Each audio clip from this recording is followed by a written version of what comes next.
vous asseoir. Pas de nouveau visage, donc on peut... monsieur, on peut... passer non, c'est le même serment. C'est le même serment. Sur le même serment, oui. Parfait. Alors, rebonjour, M. Geoffrion. Bonjour.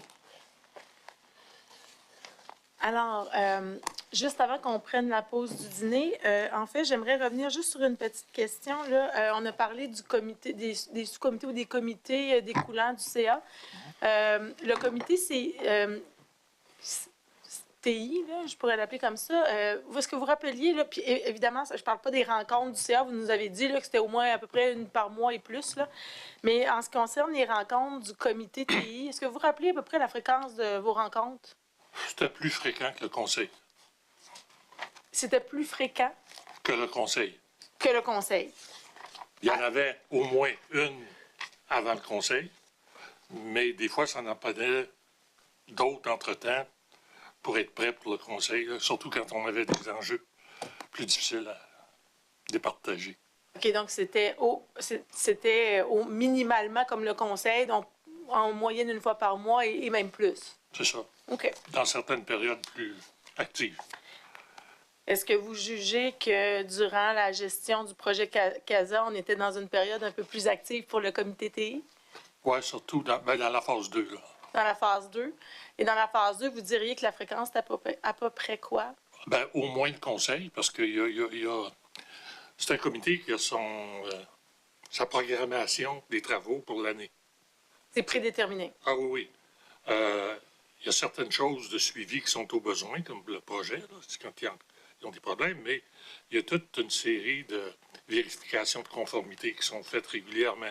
Du reporting qui doit être fait selon la loi, ou qui est là aussi. Il y a le suivi de tous les risques. Le suivi des risques associés au projet revient régulièrement. Fait qu'il y avait plusieurs thèmes ou sujets comme ça. Ils sont dans le calendrier, on sait exactement quand est-ce qu'on va en parler. Puis, par-dessus ça, à la demande, ben, le projet CASA pourrait nous demander plus de... Excusez. Plus de rencontres. Plus de rencontres. Et quand vous dites à la demande de qui? Bien, soit de nous, membres du comité, parce qu'il y a quelque chose qu'on ne comprend pas, puis qu'on veut comprendre, puis on dit on peut-tu réussir à le comprendre avant le prochain CA, mettons. Ou d'autres fois, c'est à la demande du management qui nous dit on est embêtés, on aimerait ça partager avec vous autres quelque chose pour avoir votre opinion, ou en tout cas, ou voir si on devrait aller au conseil ou pas. Fait que des fois, ça pourrait venir du management aussi, quand on sentait le besoin. Parfait. J'aimerais qu'on vienne maintenant. On a parlé, de la décision qui est prise, qui a l'aval du CA d'aller avec un logiciel. On a parlé de SAP. Vous connaissiez SAP au moment où c'est discuté qu'on envisage SAP. Oui, je sais ce que c'est. Vous savez ce que c'est? Puis je sais ce que c'est, ouais. Avez-vous déjà eu à travailler avec SAP? Par le passé? Pas. Puis êtes-vous en mesure, en fait, est-ce que vous étiez au courant à ce moment-là qu'il y a d'autres options que SAP qui existent en matière de logiciel? Oui. Puis est-ce qu'il y en a beaucoup? Il y en a au moins 3-4. Parce que je me souviens que, à l'époque où j'étais chez LGS, un créneau de marché dans lequel on pouvait investir, c'était l'installation de logiciels. Puis LGS, à cette époque-là, pour voir un peu ce que c'est, cette business-là, on avait décidé d'en prendre un pour nous-mêmes, qui était ni SAC ni Oracle, je ne me souviens plus du nom, qui était plus axé ressources humaines en passant. Mais, fait que déjà, l'idée d'un logiciel, j'étais familier avec ça, je l'avais vu se faire implanter chez LGS un peu, le début. Puis, je connaissais un gros joueur de l'époque, qui était Oracle ou SAP. Là. SAP, c'est pas mal la référence, je pense. En tout cas. Puis, SAP, est-ce que la décision a été prise avant l'appel d'offres d'y aller avec SAP? Oui, mon souvenir, c'est ça. Qu'on a choisi le logiciel avant d'aller à l'appel d'offres puis de trouver un intégrateur pour développer le projet. Dans ma tête, là, ça s'est fait en 2 temps. SAP, ça, c'est l'éditeur. SAP, là, c'est l'éditeur, c'est SAP. Oui, Et l'intégrateur, c'est la compagnie qui va nous mettre ça ensemble. mettre ça ensemble. Ce qu'ils ont appelé l'Alliance, là. Mais il y en avait d'autres, là. Puis, mais ils étaient tous bâtis pas mal sur le même modèle. Puis qu'est-ce qui amène, quand vous dites, j'ai souvenir qu'avant d'aller à l'appel d'offres, on détermine d'aller avec SAP, c'est à quel niveau? Est-ce que ça se discute au CA? Est-ce que c'est une recommandation? Est-ce que vous vous rappelez un peu comment ça se C'est vague, là. Et dans ma tête, ça s'est fait au CA ou ça a été approuvé au CA. Ça s'est pas fait sans qu'on le sache au CA. C'était recommandé Sûrement. par qui? Ben, Est-ce que vous sûrement par rappelez? la machine, là, par les gestionnaires. Là.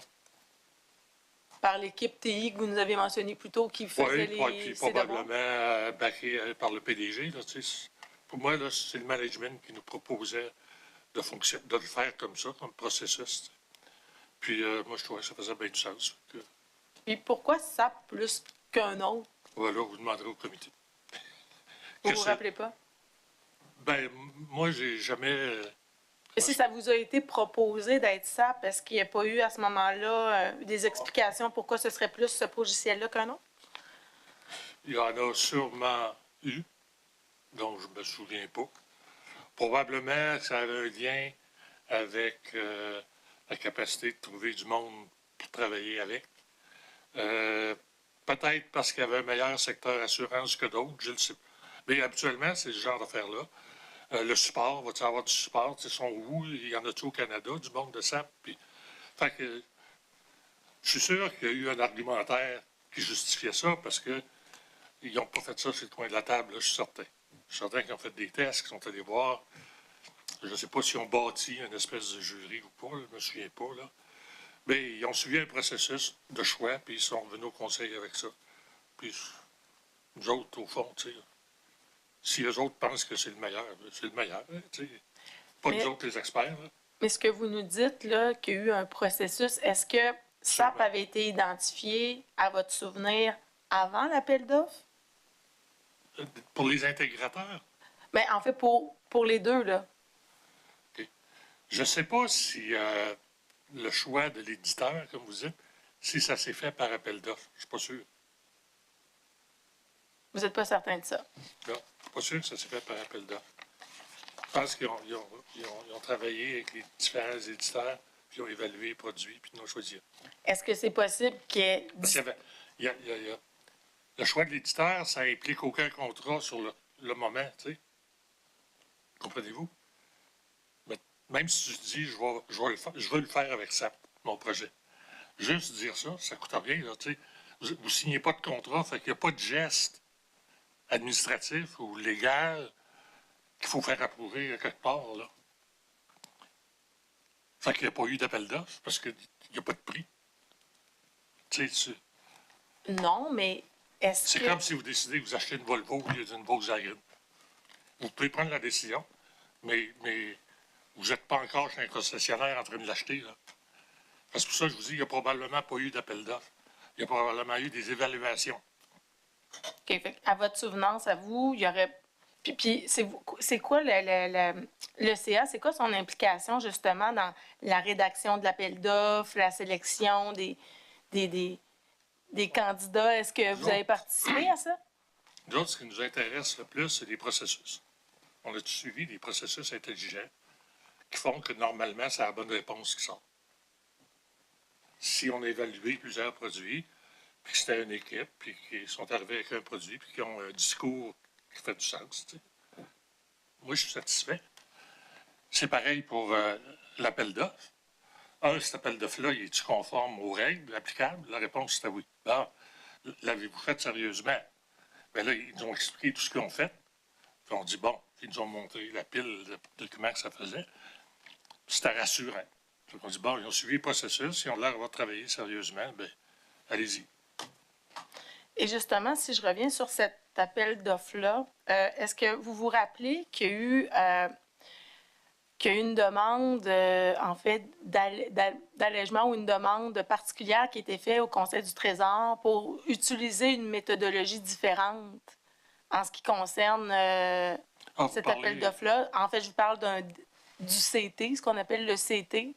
Est-ce que vous vous rappelez de ça? La Saint-Valentin, là? Non, ça, c'est Celui-là? un décret. Ah, OK. En fait, Vous m'aidez, là. je vais vous montrer. En fait, on peut peut-être exhiber aux témoins la pièce. Juste un petit instant.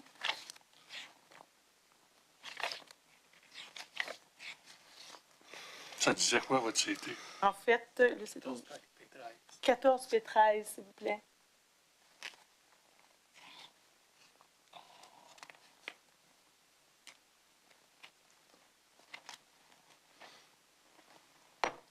En fait, est-ce que vous le voyez à l'écran?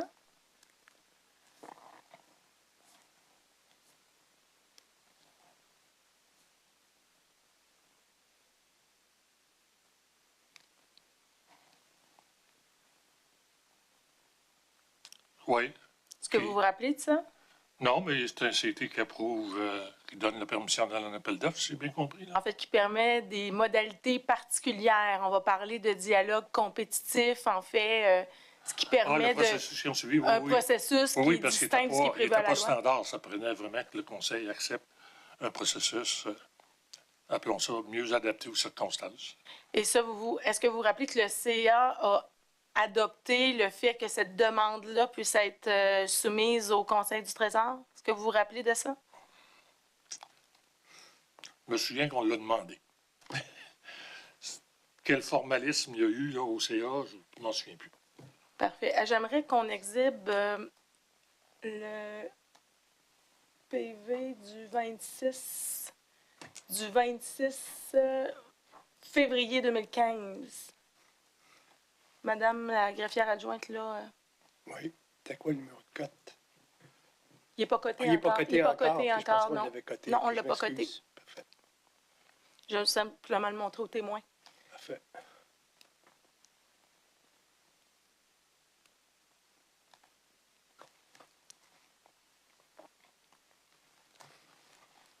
Alors, Monsieur Geoffrion, devant vous, vous voyez un document, là. C'est un procès verbal d'une séance du 26 février 2015. Oui. Alors, peut-être qu'on peut le faire dérouler. On voit, entre autres, dans les gens qui sont présents, si on descend.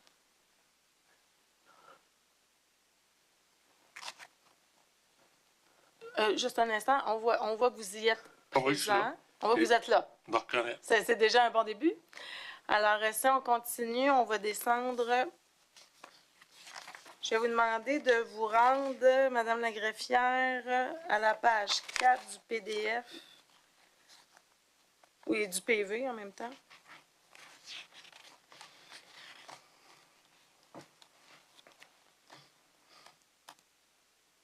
Page 3, page 4. Prochaine page. Alors, voilà.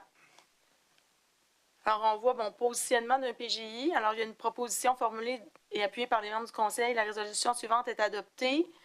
Considérant que le comité de direction de la société a retenu comme positionnement stratégique l'utilisation d'un PGI pour la poursuite des travaux du plan de pérennité, ce que vous nous avez parlé, considérant la recommandation favorable, que le conseil d'administration de la SAC entérine le positionnement stratégique du comité de direction face à la poursuite des travaux du plan de pérennité. Donc, ça, c'est le premier élément. Alors, si on descend à 7B, stratégie d'acquisition.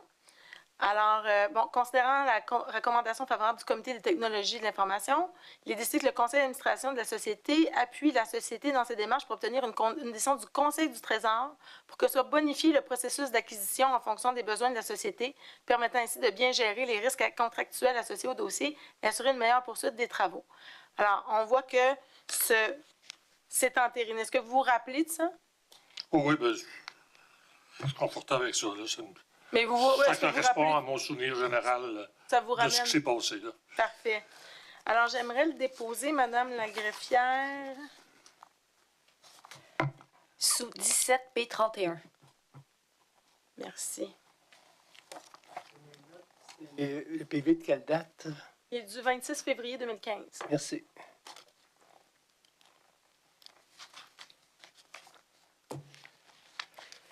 Donc, ça va pour la pièce. J'aimerais maintenant qu'on puisse déployer Madame la greffière adjointe. Oh, tu m'as dit c'est la cote du PV, du CT. 14 P 13.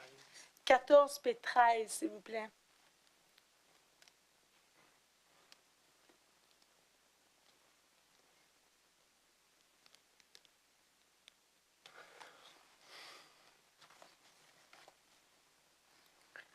Alors, on voit plutôt dans le PV, M. Geoffrion, que le CA entérine le fait de faire la demande que vous avez à l'écran, qui est datée du 21 avril. Et on voit dans l'objet de la demande. Je vous laisse en faire la lecture.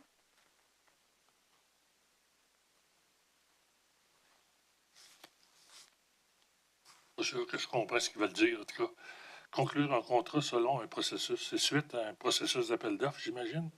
En fait, c'est qu'on autorise la société à conclure, à aller en appel d'offres, mais selon OK. des modalités particulières, ce qui était demandé dans le PV. Alors ça, c'est la demande qui est faite au Conseil du Trésor. Et j'aimerais attirer votre attention un petit peu plus bas. Je pense que c'est la page 4, parce que je n'ai pas la copie papier devant moi, je suis désolée.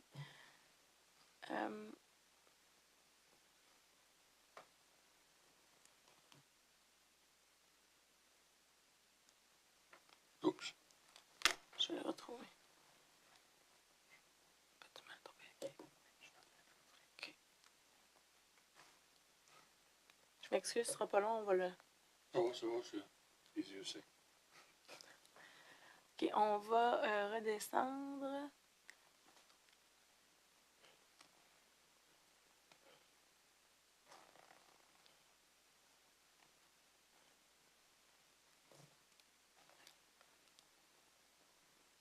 Je m'excuse parce que j'avais une copie papier avec moi où j'avais encerclé puis je ne l'ai pas.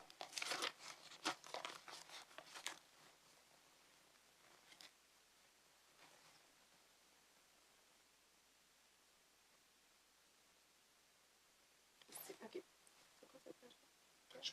OK, à la page 4. Juste avant 5. Oui.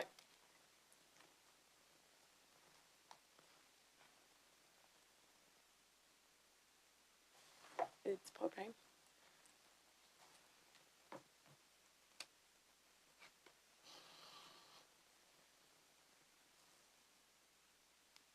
Merci beaucoup.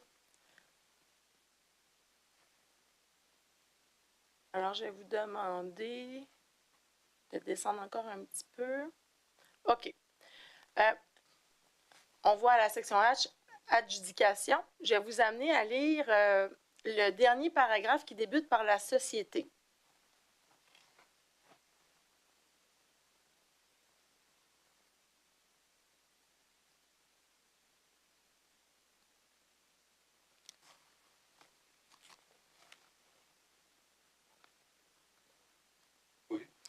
Est-ce que vous vous rappelez, M. Geoffrion, à ce moment-là, on est en 2015, là, on est au balbutiement, on va aller en appel d'offres, c'est ce que le CT demande. Là.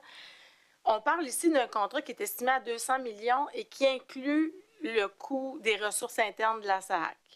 Donc, un coût total de 200 millions. Oui, oui. Est-ce que vous vous rappelez, vous, à ce moment-là, que ce montant-là a été discuté dans le cadre de vos rencontres, que ce soit au comité TI ou que ce soit au CA? Je ne m'en souviens pas, mais je suis certain que oui. OK, c'est ce montant-là qui est discuté. Sûrement, parce que pour arriver là, il faut qu'il passe devant nous avec les mêmes montants et tout. Fait que on l'a vu, on le savait. On a eu une petite surprise quand on a ouvert les enveloppes. C'était pas mal cher. Vous vous rappelez de cette surprise-là? Je me souviens plus des montants, mais je me souviens que c'était comme... C'était pas le montant qu'il y avait là. Non. C'était pas le montant qui était prévu, anticipé. Merci. Ça va pour à moins que monsieur comme ça a des questions. Non, ça va. Juste pour mes notes, le numéro de la pièce du CT. 14P13. 14P13. Merci.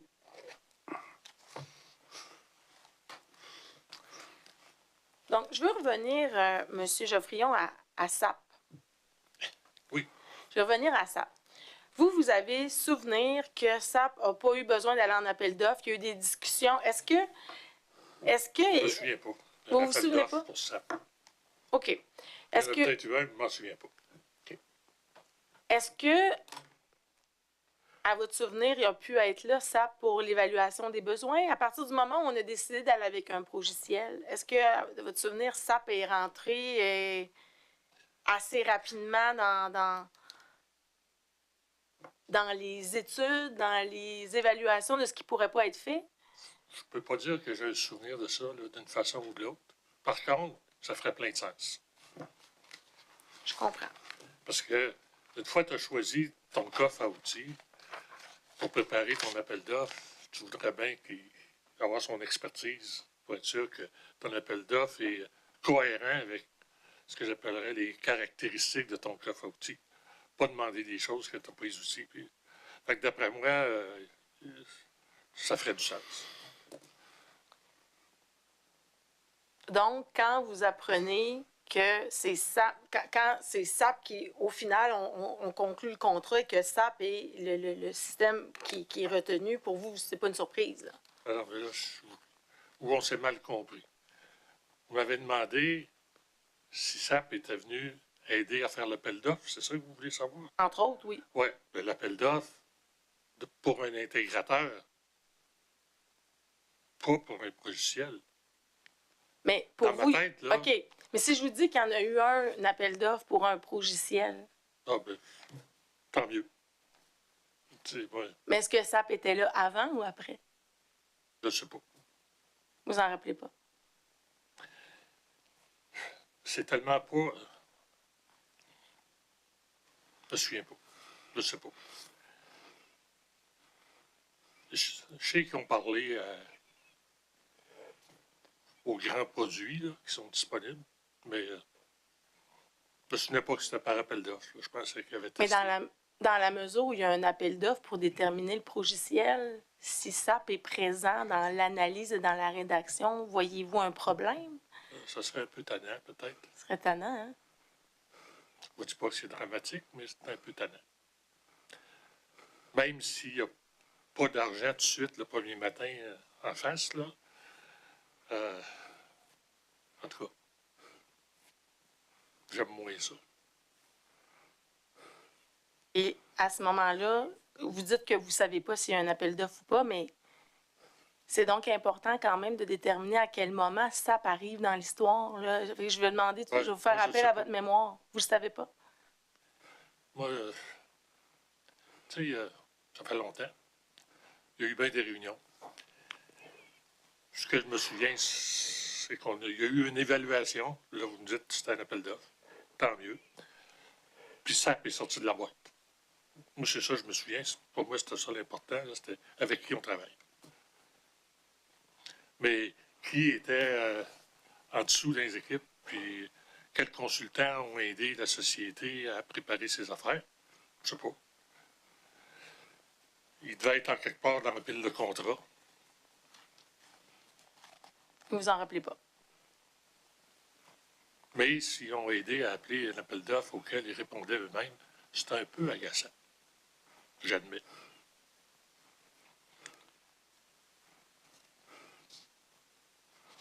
J'arrive maintenant au contrat. Alors, il va y avoir un contrat, Quel? en fait, le contrat cadre, ce qu'on appelle le fameux contrat cadre L'alliance, là. de l'Alliance. Ça vous dit quelque chose, le contrat Oui. cadre de l'Alliance? Ben oui. Est-ce que vous vous rappelez comment c'était structuré? Évidemment pas dans ses moindres détails, c'est un contrat qui était volumineux. En avez-vous déjà pris connaissance de ce contrat-là? L'avez-vous déjà vu, vous? Vous l'avez vu? Ah, au conseil? Au conseil, ça vous a été présenté? Oui. Est-ce que ça vous a été présenté avant qu'il soit signé ou après? Avant, je pense. Puis, ils ne peuvent pas le signer avant qu'ils nous parlent. Ils ont besoin de l'autorisation pour signer ça, là, du conseil. Ils ont eu ça du trésor en théorie, là. Il faut que le conseil soit d'accord avec ça aussi. Là. Fait qu'il a été présenté avant la signature, c'est sûr. Puis quand il vous a été présenté, comment ça vous est présenté? Ouais, assez. C'était quand même pas mal détaillé. Là. Ils nous expliquaient tout leur processus de partage de risques et tout ça. Mais l'idée du partage de risques, on en avait parlé en comité bien avant. Puis c'est un concept qui a évolué dans le temps puis qui a fini dans une forme, dans ce contrat-là. Puis qu'est-ce que vous compreniez, vous, de cette clause de partage de risque-là? Que c'est bien beau, mais que dans la vraie vie, si ça va vraiment mal, t'as pas de partner, t'as des fournisseurs. Ça, Expliquez-moi c'est mon ça. expérience. Expliquez-moi Oui, ça. ça, c'est assez fondamental. Puis, Ben, vous tu dites peux votre écrire- expérience aussi, là. Tu peux écrire, OK, l'objectif de toutes ces belles clauses-là de partage de risque, puis il y en a différentes, c'est d'essayer que ton fournisseur ait les mêmes motivations que toi à ce que ça ait du succès. Tu veux une congruence des intérêts. Et tu cherches des formules financières pour faire ça. Ça, c'est le plus important. Et puis, tu ne veux pas qu'il te laisse tout seul dans la rue si ça va mal. Fait que tu dis, ça va te coûter quelque chose si ça va mal. Bon. Tout ça, c'est bien beau si c'est des petits bobos que tu règles. Mais si ton problème est gros comme ça, que le fournisseur, si tu ne le règles pas, il perd des fortunes, puis s'il décide qu'il ne continue pas, parce qu'il dit, moi, je ne veux pas perdre 100 millions, ben toi, tu es tout seul dans la rue avec ton problème. Puis changer de fournisseur dans le milieu d'un contrat comme ça, là, en plein cœur, là, c'est pas recommandé. C'est presque un write-off de tout ce que tu as fait. Presque. Parce qu'il va te dire qu'il ne veut pas toucher au code que son compétiteur a fait avant, qu'il comprend. En tout cas. Fait que ça marche tant que le bobo n'est pas trop gros. S'il y a un conflit vraiment important, en termes relatifs, là, par rapport au contrat, tu n'as plus de partenaire, tu as un fournisseur. Puis chacun va tirer la couverte de son bord, puis il va négocier comme on fait avec un fournisseur d'habitude. C'est ça que j'en comprends. C'était un effort louable, que ça peut être motivant quand les choses vont relativement bien. Autant pour toi que pour ton fournisseur. Parce qu'il sait que s'il est super performant, il peut en mettre plus dans ses poches. Fait que, oui, ça peut fonctionner, mais dans un environnement calme. Pas pendant une tempête. C'est ça que j'en pense. Et ça, à ce moment-là, quand ça vous est expliqué, là, au moment où on vous présente le contrat, est-ce que cette clause-là vous expliquait aux membres du CA? Oui, nous autres, c'est pris ça de long en large. Puis vous, c'était quoi votre... Avez-vous réagi à ce moment-là, Ben, moi, comme vous le faites là? Je suis pas contre la vertu, tu sais.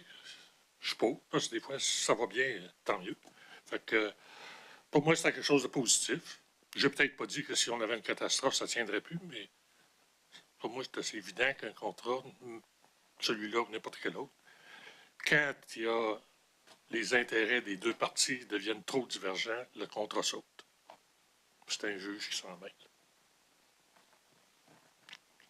Pour moi, c'est une évidence que je n'avais pas besoin. Mais je me souviens pas que j'ai dit, là. Mais j'étais pour la vertu. OK. Sauf que c'est pas le premier élément qui sautait de dire, ben écoute, si j'ai pas ça, je signe pas. Là. Pour ce que je comprends de votre témoignage, c'était très accessoire, ça. Dans votre tête à vous. Ben, Moi, je me trompe. je pense que ça faisait partie de la philosophie de gestion qu'on essayait d'établir avec des équipes qui sont formées à la fois de tes gens puis des gens de ton fournisseur. Il faut que tu essaies de créer une espèce d'esprit de partnership. Fait qu'il faut que ton contrat reflète ça un petit peu, cette philosophie-là, pour qu'après, tu puisses l'appliquer dans tes méthodes de gestion. Sans ça, tu n'es comme pas cohérent, ces principes, puis il y a quelqu'un qui va lever le bras, va dire... Fait que c'était correct, ça faisait du sens, puis c'était cohérent avec les méthodes de gestion qu'ils voulaient employer après, puis se faire des équipes mixtes. Fait que c'était pas mauvais. Tout ce que je dis, c'est que c'était une grosse tempête, ça t'aide pas. Très clair. Dans ce contrat-là, est-ce qu'on vous comme je t'ai posé cette question-là, est-ce qu'on vous explique le déroulement, en fait, les différentes phases du contrat? Est-ce que ça vous est expliqué à ce moment-là? Est-ce que vous vous rappelez ce que vous en avez compris? Ben, on avait 3 phases. Pouvez-vous nous les expliquer, ces 3 phases-là, Il y avait le au meilleur de back-office. votre connaissance? La phase 1, c'était le back-office. C'est toute la gestion des ressources. Ça a pris 1 an à peu près, je pense, puis ça s'est fait, puis ça a bien été. Ça, c'est le financier, les ressources humaines, Oui. Ce Les type de... ressources matérielles, puis il devait avoir la gestion des fournisseurs, puis en tout cas. ce qui est normalement à peu près standard dans toutes les grandes entreprises, là, il est là. Qu'on appelle vanille. Plus vanille. Bien, on a essayé de la société, puis je pense qu'un dans l'autre a pas mal réussi, à pas faire, à réduire le plus qu'elle pouvait les demandes de modification du logiciel de base. Parce que c'est ça qui coûte cher quand tu te mets à le changer. Fait que je pense que pour ça, ils ont pas mal réussi à garder ça très standardisé, puis plutôt à changer leur processus de gestion pour s'adapter au logiciel. Ce faisant, normalement, ils sont en train d'adopter à ce moment-là des processus standardisés de l'industrie qui correspondent aux meilleures pratiques. Fait que, belle opération tant qu'à moi. Puis une modernisation aussi des processus de gestion. Fait que ça a bien été cette phase-là. La phase 2 devait être l'immatriculation, qu'on savait la phase la plus compliquée.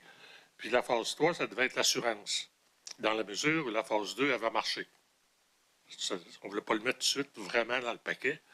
On voulait le garder comme un teaser pour le fournisseur.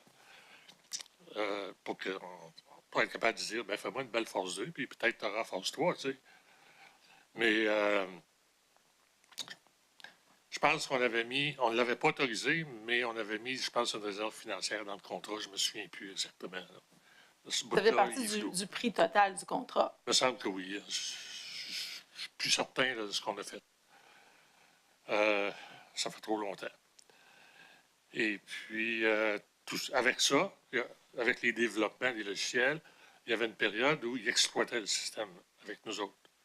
L'idée, c'était de bâtir à l'interne la compétence et les connaissances pour prendre en charge de façon autonome tout ça après. Fait qu'ils doivent être dans cette phase-là actuellement, j'imagine. Là, il doit y avoir des gens du fournisseur qui les aident à opérer tout ça. Puis pendant ce temps-là, leur personnel doit être en train d'apprendre ça. Ça, c'est ma compréhension. C'était votre compréhension. Puis, force est de constater que finalement, les sommes mises de côté, bien, il y avait des réserves là-dedans, là, bien sûr, comme tout le monde s'en fait un peu, mais la partie exploitation a servi finalement un peu de réserve à la partie développement de système, qui, elle, prenait du retard, coûtait plus cher. Fait qu'ils ont enlevé l'argent du contrat qui était dans l'exploitation, prévu pour l'exploitation, puis ils l'ont envoyé dans les investissements, ce qui était correct. Là. De toute façon, l'exploitation, tu vas en faire de toute façon. Qu'elle soit dans ce contrat-là ou pas, ça ne changera pas grand-chose.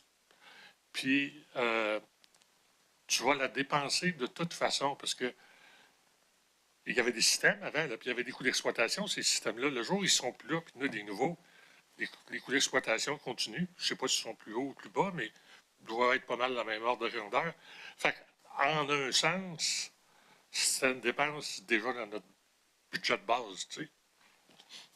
C'est dans ce sens-là, je vous dis, ça donnait, le fait de le mettre dans le contrat, ça donnait la marge de manœuvre financière au développement de système, si jamais on avait besoin. Donc, c'est ce que j'ai compris de c'est ce que vous comprenez. L'économie générale de ce contrat-là. C'est ça à quoi vous donnez votre aval, comme CA, comme membre du CA. Oui, bien, ils ont suivi un processus, puis il y avait tout un jury, ça a de l'air, puis il y a même des gens de l'extérieur, je pense, qui sont venir voir ça pour être sûr, c'était correct. Vous nous dites que la livraison 1, ça a bien été. C'est ce que j'en ai compris. C'est ce que vous en avez compris. Un petit dépassement, puis un petit peu en retard. Puis ça, vous comprenez ça de qui? Bien, des rapports que nous fait le management, que ce soit probablement le gars des finances, là, le vice-président des finances. OK, fait que le suivi de ça se faisait pas par les gens des TI, mais se faisait plus par les finances? Les deux, mais celui qui nous intéressait le plus, c'était le gars des finances, le client. Fait que c'est lui qu'il fallait qu'il nous dise que ça marchait bien, ce qu'il nous a dit. Il dit une ou deux affaires qu'il n'aimait pas, puis qui se feraient plus tard, mais un dans l'autre, il nous a dit que ça marchait bien, fait qu'on était content. Pour la livraison 1? Oui. Bon. La livraison 2 maintenant. Vous en avez parlé un petit peu ce matin. Oui. C'est le temps d'en discuter davantage. Alors, la livraison 2, expliquez-nous comment ça se passe.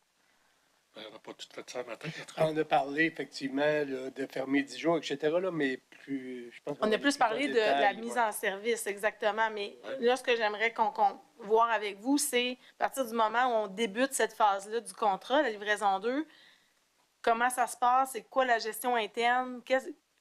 Ben, Quelles sont les informations que vous, au comité, que ce soit au comité TI ou au CA, vous recevez? C'est ça que je veux qu'on regarde avec vous. premièrement, il y a du reporting. Le reporting se fait vers le CA à travers le comité des TI. Fait qu'il y a un suivi régulier là,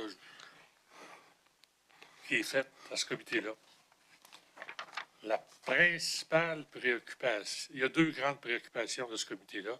Puis vous irez voir tous les formulaires que le comité a demandé puis a développé pour suivre ce projet-là. Il y en a une série. Là.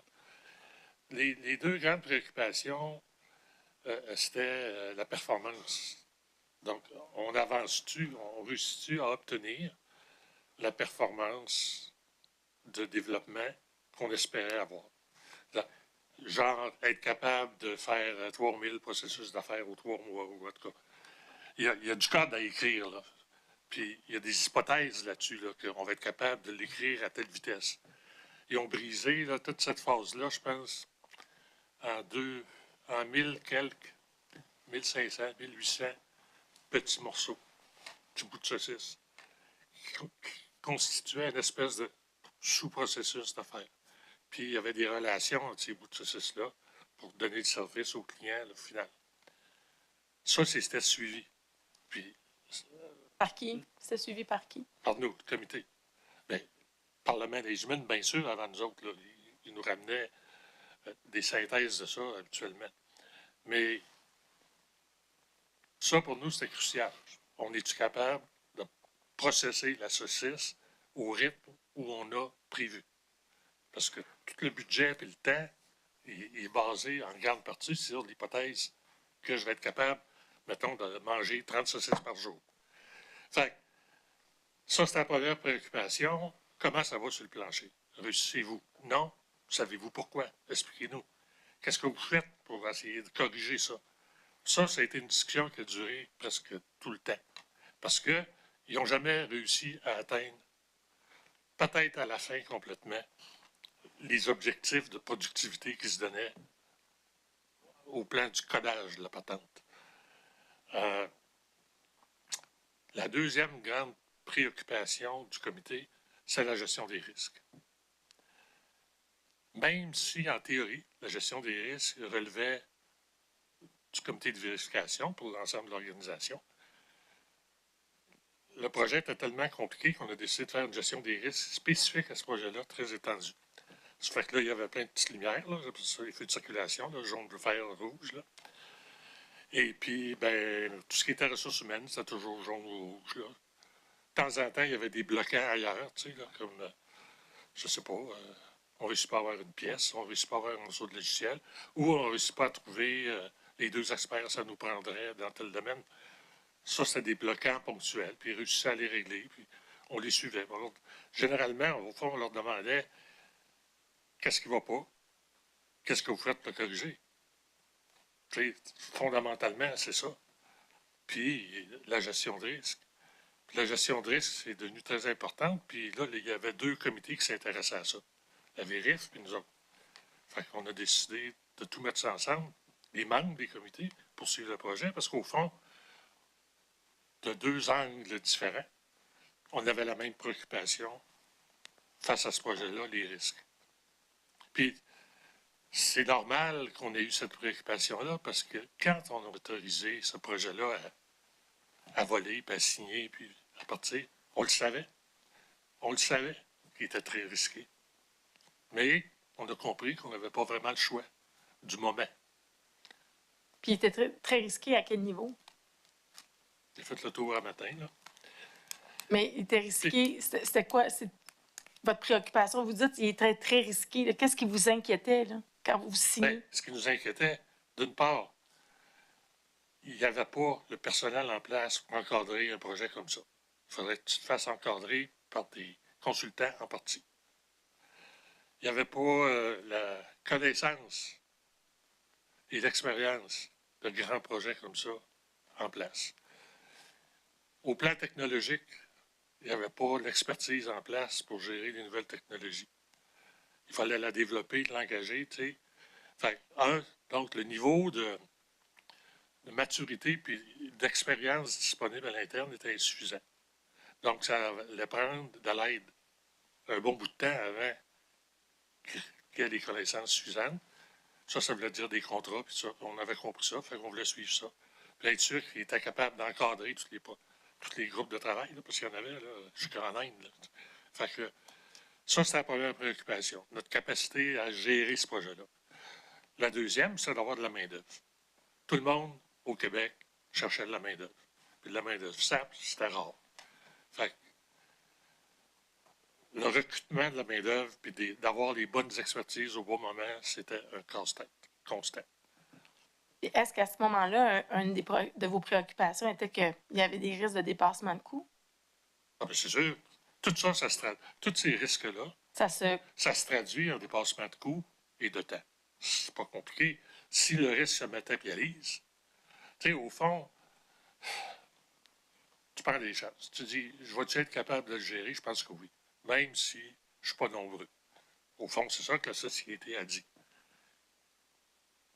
Ben, moi, je ne les condamne pas tout de suite, mais je vais y suivre. Puis si je pense qu'ils ont de la misère à gérer, je veux dire, qu'est-ce qu'on fait? Mais, au fond, tu sais. Moi, je vous suis très bien quand vous me dites ça, parce que vous êtes capable de le voir. Mais finalement, vos prédictions se sont avérées, en tout cas de ce que je peux voir. Ben, c'était pas des prédictions, c'était des difficultés.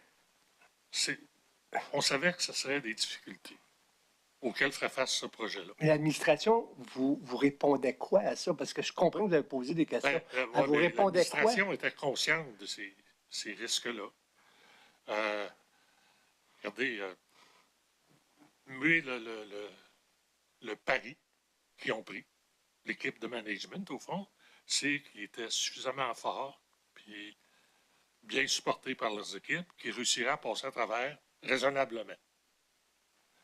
En sachant qu'il y a des affaires dans tous ces risques-là, tu ne passerais pas indemne. Ils savaient là, qu'en quelque part, Tu avais accroché à quelque part. il y aurait quelques mauvaises surprises en cours de route. Ils le savaient. Peut-être pas autant qu'ils ont eu. La pandémie, ça ne l'avait pas vu venir. Ça les a désorganisés un bout de temps. Parce qu'il fallait tout réorganiser les équipes. Chez eux, puis au bureau, en tout cas. Puis on travaillait en équipe, là, fait qu'on a virtualisé tout ça, là, ça a été compliqué. Ben, ça a été compliqué. Suspendu.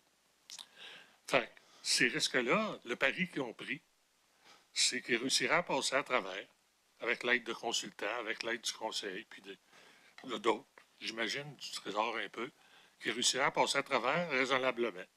Il y aurait peut-être des dépassements, il y aurait peut-être des choses auxquelles ils renonceraient en cours de route, mais ils pensaient être bons de passer à travers, compte tenu du fait que si tu ne faisais pas ça, hein, qu'est-ce que tu faisais?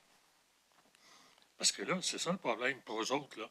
Si tu ne vas pas de l'avant avec ce projet-là, puis tu sais que ta machine est en obsolescence, là, puis ça s'en vient, qu'est-ce que tu fais?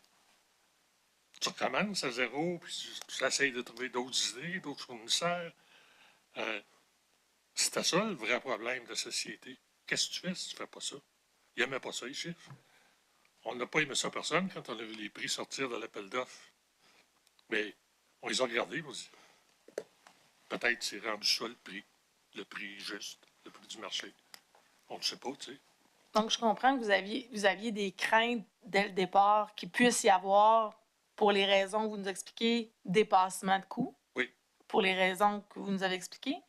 Là, on arrive à la livraison 1, ça se passe bien, fait que tout le monde est un peu confiant. Oui. On arrive à la livraison 2, et là, vous dites assez rapidement, ça commence à déraper. Là. Puis on l'a vu venir, là, ça s'est fait doucement. Là, puis plus on avançait, plus on voyait que ça ne marchait pas. Puis ils ont fait beaucoup d'efforts là, dans cette époque-là sur la gestion de projet, la motivation des employés, la restructuration, les outils de gestion de projet. Ils ont été proactifs là, pour essayer de garder le jello dans le pot, là, pas qu'il sorte. Mais manifestement, ça ne fonctionnait pas. Alors, Parce qu'il y avait toujours, comme vous dites, il était toujours. Vous avez dit tout à l'heure, je l'ai retenu, il n'était jamais on time, on budget. Livraison 2, là, ça a toujours. En tout cas, je comprends essentiellement votre témoignage que c'est ça. Donc, ça, vous nous dites que vous aviez tout le temps l'information, donc ça vous est rapporté en temps quasi réel, je comprends? Oui. Ou... Je comprends que, faut que vous compreniez, que le budget, on ne le regarde pas tout le temps en même temps qu'on regarde ce qui se passe sur le terrain. Là. Une journée, on va regarder ce qui se passe sur le terrain, puis on va voir les retards qui s'accumulent. On va essayer, avec eux autres, de se conforter qu'ils ont pris des moyens pour corriger. Mais les impacts budgétaires de ça, souvent, on va le voir un mois plus tard, 2 mois, quand là, quelqu'un sort son crayon, puis prend une photo là, des dollars.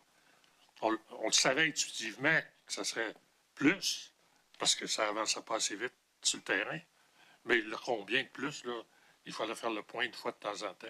Est-ce que c'était la seule raison pour laquelle on avait des voyants rouges, jaunes, là, que ça avançait pas assez vite? Est-ce que... Regardez, il y avait la productivité du personnel. Oui. Ça inclut la gestion de projet, ça inclut le manque d'expertise. Tout ça, ça influence la productivité. Y a-tu des ajouts non prévus? Y a-tu... Oui,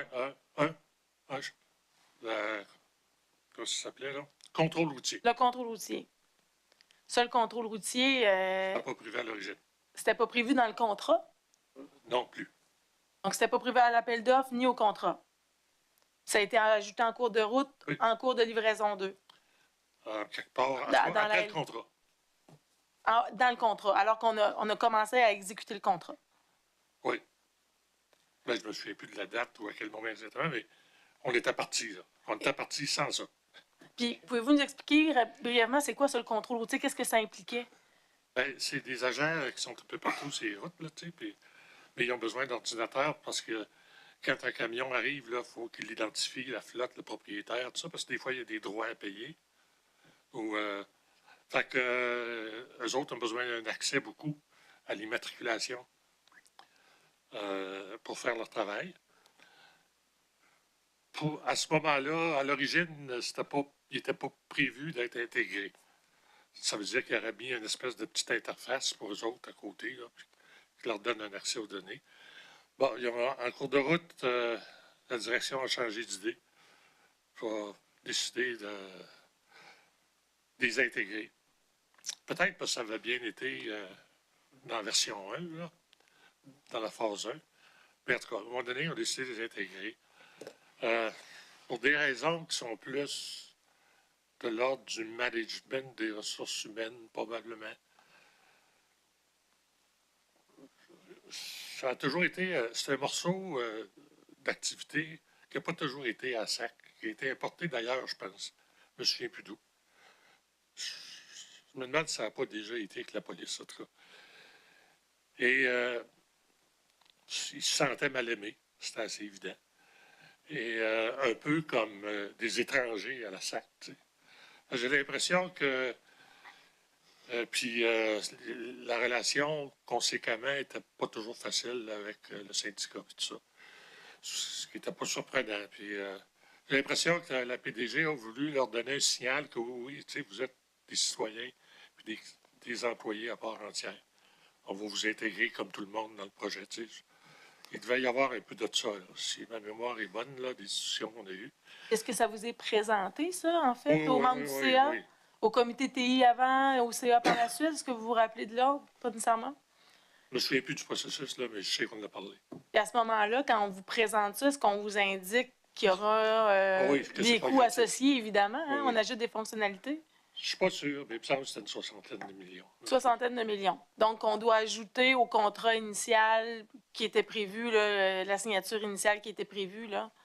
Ben, vous vérifierez le montant, là, mais de mémoire, il me semble que c'était quelque chose de signifiant, là, tu sais. Là. Puis on vous le soumet au CA. Je comprends qu'avec les explications qui vous sont données, ça vous satisfait, puis vous décidez d'entériner cet ajout-là. Oui, parce que, regarde, il faut suivre ton manager de temps en temps, là, son jugement.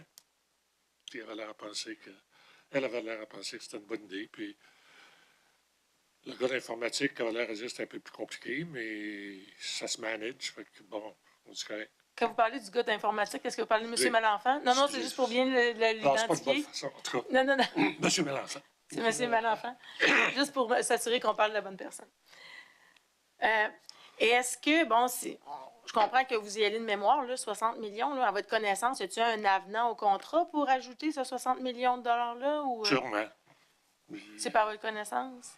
Je ne me souviens pas, là. Qu'on vous l'aurait présenté aussi au CA s'il y avait eu un. Probablement, oui. Vous n'avez pas de souvenir? T'as pas assez gros. C'était pas assez gros.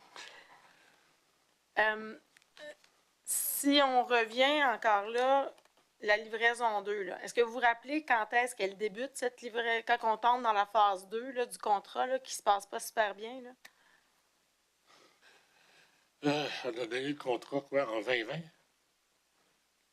Le contrat cadre, c'est en 2017. 17, 18, 19. Ça doit être en 2020, j'imagine, à peu près, là. Il y a eu un an ou deux, il me semble, avant. OK. Vous ciblez ça autour de ça. Est-ce qu'il est à votre connaissance qu'il y a eu une transaction? Parce qu'à un moment donné, ça se passe moins bien. Vous avez des informations au CA que, bon, on n'est pas à temps, on n'est pas sur le budget. Et là, j'imagine que ça se bouscule et ça s'accumule. Est-ce que c'est l'information que vous recevez au CA? Bien, au CA, on le voit bien là, que le budget est en train de glisser. Jusqu'au jour où ils nous disent non, c'est plus que ça. On s'est rendu compte qu'au fond, on a mal évalué les besoins. C'est ce qu'on vous dit. Oui. Qui vous Et dit que ça? ça va prendre un gros ajustement. Et c'est qui vous dit ça? L'équipe de management, là, techno, puis PDG, là, puis peut-être un peu de gars des finances, là, parce qu'il y a du contrat là-dedans. Là. Mais au fond, comment je pourrais dire, jusqu'à ce point-là, on avait des glissements de budget d'échéancier qui avaient de l'air gérables.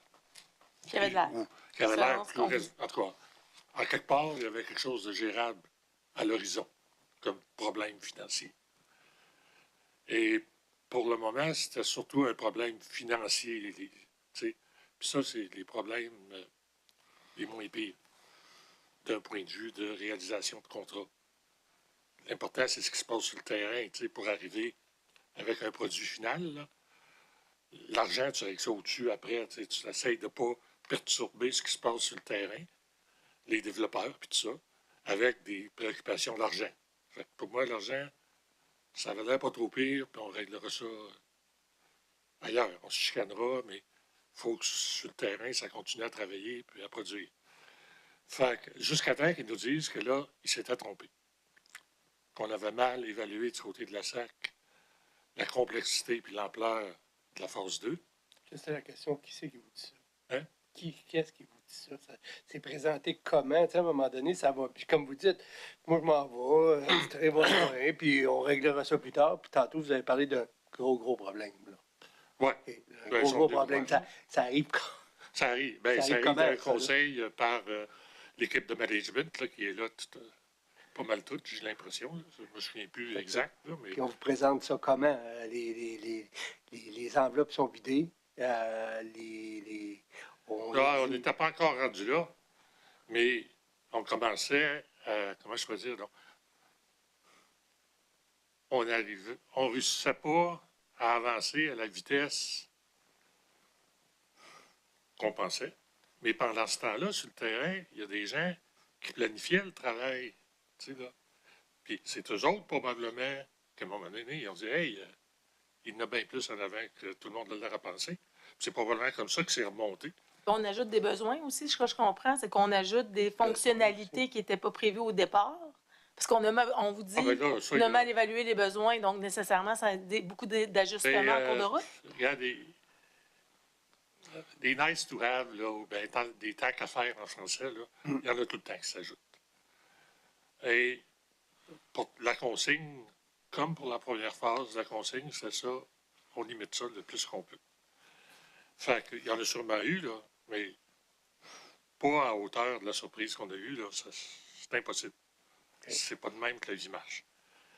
Gros comme ça, c'est parce que tu es passé à côté. Fait que l'évaluation de départ n'était pas correcte. C'est clair, clair, clair. C'est ce qui vous est rapporté au CA. Oui, en tout cas, c'est ce que je comprends de toutes les discussions qu'on a eues à ce sujet-là. Ils ont vraiment mal exprimé le besoin de la société. Est-ce que c'est parce qu'ils ne maîtrisaient pas eux-mêmes assez? Parce qu'il y a eu des retraites, il y a eu du nouveau monde. Tu sais, là, ça a bougé dans ce coin-là. Fait que, peut-être parce qu'ils ne maîtrisaient pas assez. Peut-être parce que c'est des gens qui ne comprenaient pas du tout ce que ça prend des informaticiens pour travailler. Et qu'ils n'ont pas pensé que c'était utile d'aller jusque dans certains détails pour expliquer les processus. Je ne le sais pas. Mais clairement, l'exercice qui a été fait, des besoins pour aider le fournisseur à pricer ça, puis à dire je suis capable, puis combien de temps ça va me prendre, il n'était pas correct. Pour bien vous comprendre, c'est que vous avez petit peu par petit peu des informations qui vous ont présenté que, bon, on a des difficultés, mais c'est gérable. Mais on a des difficultés, puis vous, ça, à ce moment-là, vous posez des questions jusqu'à un moment donné où c'est bang. Là, c'est plus important qu'on pense. Ouais. Donc, on est plus en retard, ça va coûter plus cher. Qu'est-ce qu'il y en est au niveau financier aussi? Bien, je vais vous dire, sur le coup, là, je suis pas sûr qu'on avait.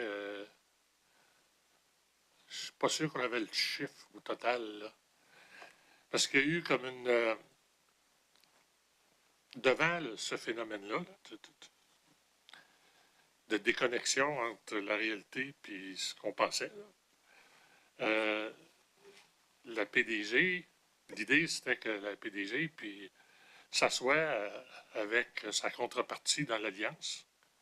C'était, je pense que c'était le président de IBM Canada. Là. Le PDG, à ce moment-là, vous référez à qui? C'était Mme Tremblay. Nathalie Tremblay. Il fallait qu'ils s'installent, qu'ils s'assoient avec leur monde un peu, puis qu'ils cherchent une solution. Qu'on enlève des fonctionnalités, tu sais, qu'on fasse le ménage de notre bord, qu'eux autres fassent leur bout de chemin en face. Fait qu'il y a eu toute une discussion qui a fini par une proposition qui a été faite au Conseil là, un addenda à l'entente ou une nouvelle entente, je ne sais pas comment l'appeler, là, mais Si il je fallait vous changer référais de à contrat. une transaction. Il Est-ce que fallait ça... changer de contrat, c'était clair. On changeait de contrat. Puis là, ils nous ont proposé ces modifications-là avec un pricing dessus, un nouveau plan de travail pour la fin des travaux, tu sais, là. Donc, on effaçait un peu le contrat qui était présent pour partir sur ces bases-là. Ben oui, essayer qu'il reflète un peu la réalité. Là, tu peux pas avoir un contrat qui n'a plus de rapport avec la réalité, là, ça ne marchera plus. Là. Puis on vous parle-tu de la clause de partage de risque à ce moment-là? Est-ce qu'on en fait part de sa conséquence? Ça faisait partie des discussions là, entre les deux groupes. Je ne sais pas trop comment ils sont arrivés au chiffre auquel ils sont arrivés. Là. Ce que j'en sais, c'était le mieux qu'ils ont réussi à faire. Puis, en fait, quand on vous dit c'est le mieux qu'on a réussi à faire, est-ce qu'on vous donne quand même des... Tu sais, vous êtes le CA, vous êtes les gens qui entérinez, qui décidez. Oui, disons. Est-ce qu'on vous l'explique? Qu'est-ce qu'on vous dit pour vous dire c'est la meilleure entente dans laquelle on a été capable d'arriver? Je me souviens plus, là. Ce qui expliquait pourquoi c'est ça plutôt que d'autres choses. On vous l'a présenté comment? Ça se danse à deux, ça, cette Non, affaire-là. mais on vous l'a présenté comment? Là? Parce que moi, je reprends ce que vous me dites. Là.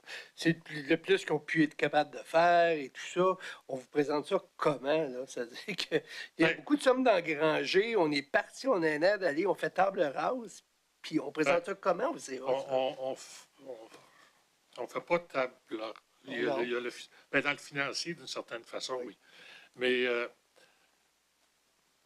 ça nous est présenté comme on était sur des mauvaises bases, parce qu'on s'est fourré. On allait évaluer nos besoins. Et là, il faut, avec le fournisseur, on s'est assis pendant un mois ou deux, je ne me souviens plus, et on a refait complètement un nouveau plan qui devrait coûter tant. Et puis on s'est entendu qu'on allait faire ce plan-là à tel coût, puis qu'on serait prêt à telle date.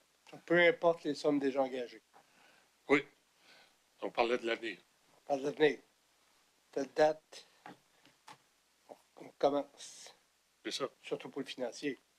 Pour le financier aussi, puis pour le travail, il y a des affaires qui ont changé. Il y a des bouts de saucisse qui ont été enlevés. Il faut rapetisser un peu le focus de cette affaire-là. Mais t'as pas d'alternative. Je comprends qu'on enlève des. M'excuse. Non, Je comprends qu'on enlève des bouts de saucisse, mais en plus, ça nous coûte plus cher. Oui, parce que la saucisse coûte plus cher. La chair coûte plus cher.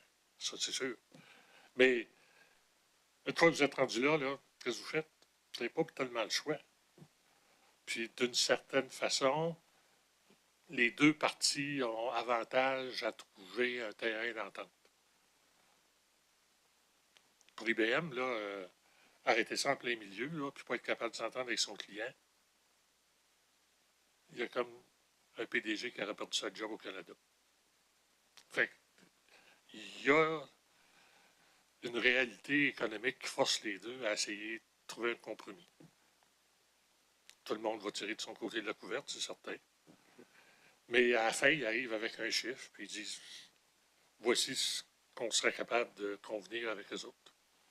C'est quoi ce chiffre-là? Moi, je me souviens plus. Vous vous rappelez pas du chiffre que vous avez? 600 quelques, ou c'est là qu'on est passé d'un coup sec, là. 500-600 quelque chose, là. Puis au CA, la réaction des gens, c'est quoi? Ben, un petit peu flabbergasted, tu sais, là. Ça fesse. Il y a eu beaucoup de questions. Mais une fois que tu es revenu de ta surprise, que tu t'es défâché, là, il faut que tu regardes l'avenir, puis tu dis, bon, qu'est-ce qu'on fait? Mais là, qu'est-ce qu'on fait? Il n'était pas bien compliqué, hein? On n'avait pas l'alternative. Seule chose qu'on aurait pu faire, c'est, bon, on oublie tout ça, puis on recommence à zéro.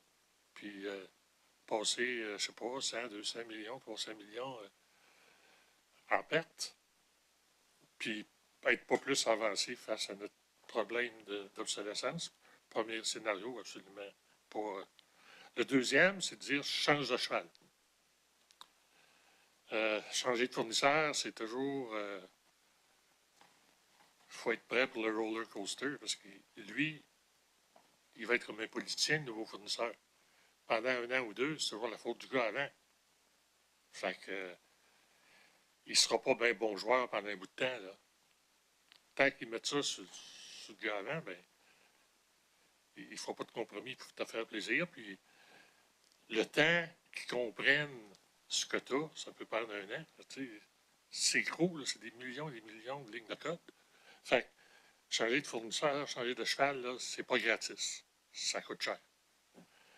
Puis finalement, ben, tu continues avec celui que tu as, puis tu avales la pilule, puis tu gaffes. C'est ça. C'est aussi simple que ça. Tu n'as pas le choix. Est-ce que. Faut que tu le finisses. Parce que le pire scénario, la seule affaire, puis ça, c'est toujours ce qui m'a motivé, le pire scénario, c'est de payer puis de ne pas avoir ce que tu veux. D'avoir quelque chose qui ne marche pas. Puis ça, il n'était pas question qu'on se rende là. Moi, là, j'aime mieux payer trop cher puis avoir un système qui marche que de payer le juste prix puis pas avoir le système. Entre les deux, là, ça me prend un résultat. Moi, là, il fallait absolument qu'ils finissent le système. Système préoccupation. Pour moi, le scénario inacceptable, c'était qu'ils ne finissent pas.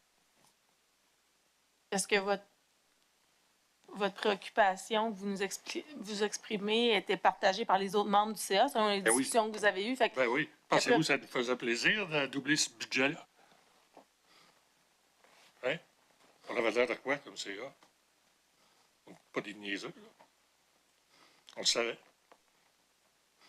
Fait que, mais, on n'avait pas d'alternative praticable qu'on pouvait prendre, là, puis le lendemain matin, on disait ça. Et qu'est-ce que tu fais dans ce temps-là? Tu continues, t'encadres, t'espères que ça va mieux aller au deuxième tour qu'au premier. C'est un peu moins pire, il faut dire. Ça s'est amélioré un peu. Puis, vous nous avez parlé de négociation. Vous dites qu'à votre connaissance, c'est la PDG qui est allée, Mme Tremblay, avec le président d'IBM ou un. Oui. Puis probablement un peu de leur monde de chaque bord. Je ne sais pas, là, ça, c'est au management de faire ça, là, nous autres. C'est le Le résultat. CA n'a pas été impliqué d'aucune façon dans la négociation. Non. On voulait voir le résultat. Le résultat de la négociation? Ah oui. Puis la PDG nous avait expliqué un peu ça, là, qu'elle allait les négocier, puis un peu ses arguments aussi, presque, un peu ce qu'elle espérait obtenir de l'autre côté. Là.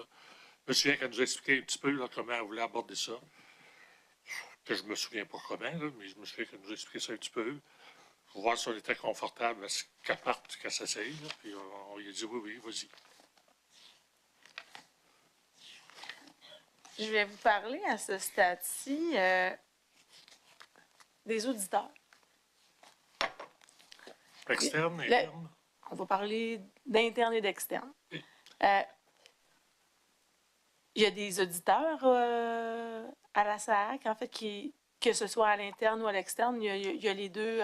Oui, on met les deux. On en Pouvez-vous met nous trois. expliquer la différence entre à l'interne et à l'externe, dans le sens qui fait quoi? Bon, la vérification, là, c'est pas ma patente.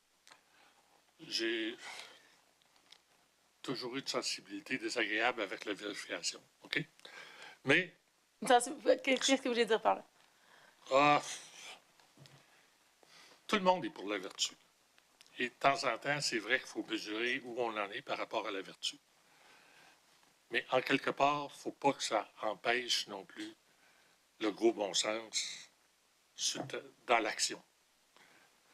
Ceci étant dit, voilà. Faut avoir, la vertu, il faut avoir les moyens de ses ambitions quand il s'agit de vertu. Sans ça, ça marche sans l'enfer.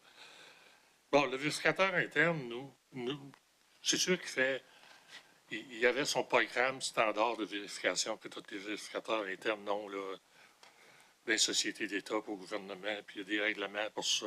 Y a-t-il plus qu'un à l'interne à la SAC, à votre connaissance? Est-ce qu'il y avait plus qu'un auditeur à l'interne à la SAC? Il y en avait un, Il y en avait un, un vérificateur interne, puis il y avait toute sa équipe. gang. Là. Son équipe. Oui, puis il faisait des rapports, puis en tout cas. Lui, ce qui là où il nous était le plus utile, c'est la conformité dans la gestion. Tu sais, là, les contrats, as-tu bien géré? Les factures payées, on va vérifier-tu correctement? Tu sais, tu payes selon le CV. Mais les CV qui sont là, ils ont-tu le bon prix dessus? Tu sais, en tout cas, bon, puis il y en a eu des glitches là-dedans, là, qui ont repéré, puis il y a des rapports qui sont faits. L'autre chose qui nous intéressait, à part la conformité, c'était nos rapports. Qu'est-ce que tu penses des rapports qui nous sont faits? Trouves-tu qu'ils sont fair, qui sont corrects?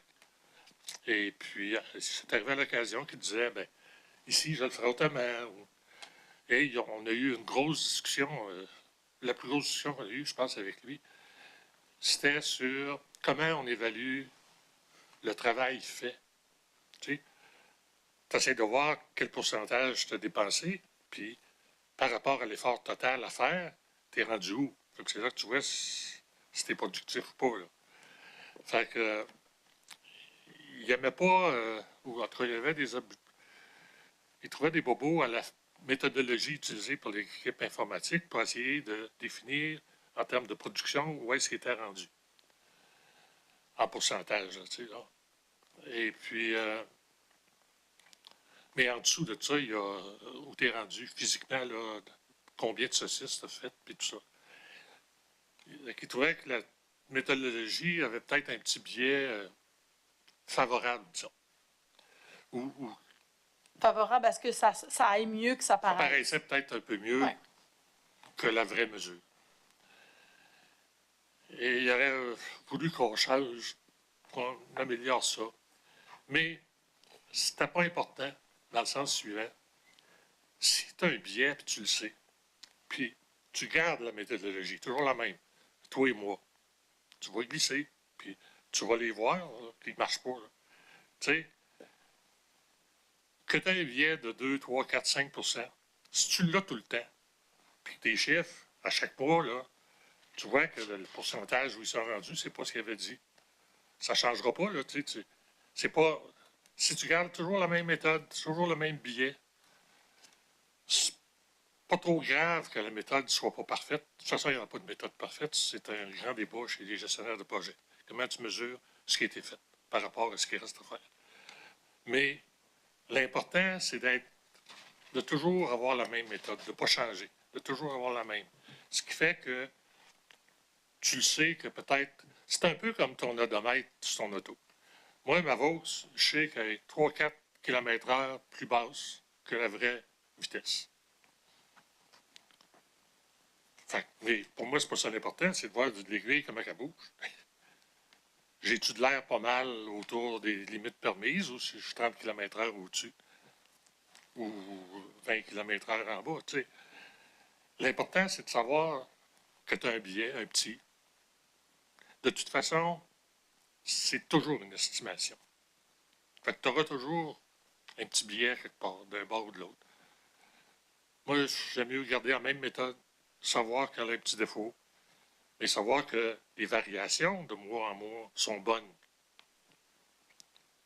Puis c'est quoi, ce que les auditeurs internes vous disaient, c'était quoi par rapport à ça? Ben, il aurait aimé ça qu'on ait une méthode, une meilleure méthode, selon eux. Ils vous ont dit ça à combien de reprises? Ah, ben là, une importante, là, tu sais, là, il n'est pas revenu 100 fois, là, mais tu sais, à un moment donné, il nous a dit, regardez, je trouve que leur méthode sous-estime, en tout cas. Puis là, on a regardé, on l'a écouté, on s'est obstiné.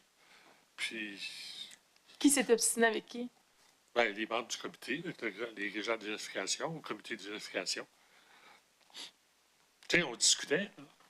Tu sais, quelqu'un veut qu'on change de méthode d'évaluation, tu veux savoir pourquoi, tu veux savoir c'est quoi les conséquences, mais quand tu te rends compte que ça ne changera pas ta compréhension de l'évolution du projet. Parce que ça, c'est une photo, c'est le film qui est important.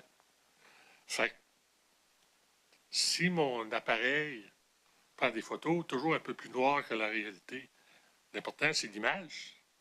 Fait que, moi, j'avais pas de problème avec les méthodes d'évaluation. Oui, si on avait été au début du projet, puis on choisit une méthode, puis là, il y en a deux, puis une meilleure que l'autre, oui, bravo. Mais une fois que tu l'as, ta méthode, là, tu ne joues pas avec. Parce que ça veut dire que le passé est plus bon, là. C'est comme repartir à zéro dans tes mesures, là. Fait que... Puis il nous rappelait à chaque fois qu'il nous faisait un rapport, il nous rappelait combien le projet était risqué.